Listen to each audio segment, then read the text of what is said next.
जानते हैं कि खाना काबा को लगाई जाने वाली नायाब खुशबू कौन सी है और वो कौन से खुशनसीब अफराद हैं जो इस खिदमत को सरअंजाम देने पर मामूर हैं।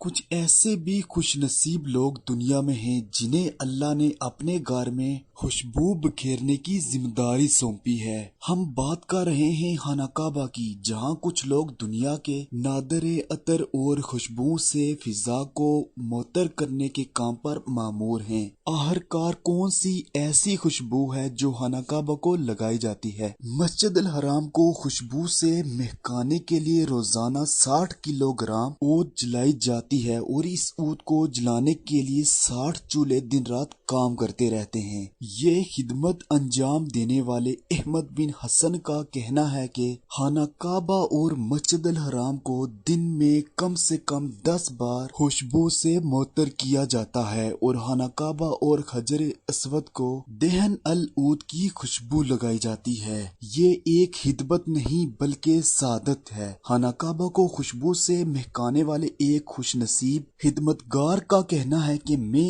अपने अल्फाज को लफ्जों में बयान नहीं कर सकता। ये एक बहुत जबरदस्त एहसास है। एक और खिदमतगार कहते हैं कि मेरा काम मस्जिद अल हराम में दूनी देकर खुशबू फैलाना है। हम यहाँ SOPs का ख्याल रखते हुए काम करते हैं और हर माह तकरीबन 12 किलो खुशबू खर्च होती है।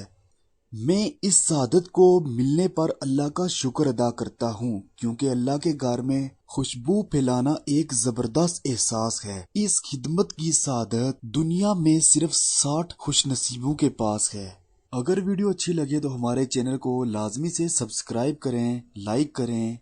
मिलते हैं नेक्स्ट किसी ऐसी ही अच्छी इंफॉर्मेटिव वीडियो के साथ। तब तक के लिए